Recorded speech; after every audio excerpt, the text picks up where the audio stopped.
Does regression mean causation or correlation? Imagine you see a pattern where as ice cream sales go up, so do the number of people swimming in pools. Does that mean ice cream causes swimming?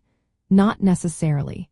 Today, we're going to uncover what regression really tells us about relationships between variables. Regression analysis is a way to look at how one thing changes when another thing changes. It's used a lot in machine learning to predict outcomes based on input data. For example, predicting house prices based on size, location, and age. But here's the key point. Regression doesn't prove that one thing causes the other to change.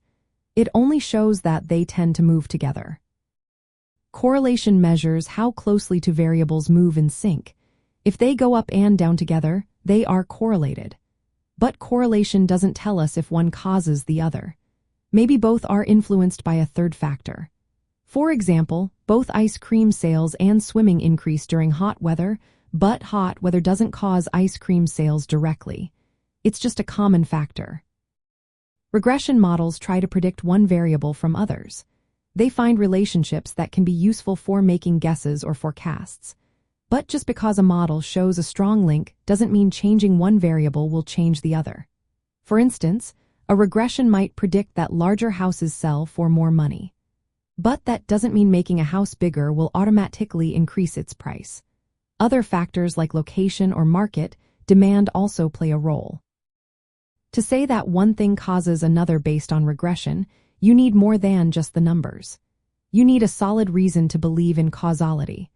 That might come from experiments, like controlled trials, or from strong theoretical evidence. You also need to rule out other factors that could be influencing both variables. Without this extra proof, regression results only show correlation, not causation. In supervised machine learning, especially with regression algorithms, the focus is often on prediction. These models learn patterns from data to forecast future outcomes. They don't inherently understand cause and effect. For example, a model might predict that higher education levels lead to higher income. But it doesn't mean education causes income to rise directly. There could be other factors involved, like access to opportunities or social background. It's very important to communicate this difference clearly. If we mistake correlation for causation, we might make wrong decisions. For example, in healthcare, assuming a treatment causes recovery just because they are linked in data can be dangerous.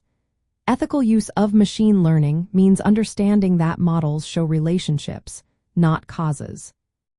So, to sum up, regression helps us see how variables are related, but it doesn't prove that one causes the other. Establishing causation requires additional evidence and careful analysis. Recognizing this difference helps us use data responsibly and make better, more informed choices in AI and beyond.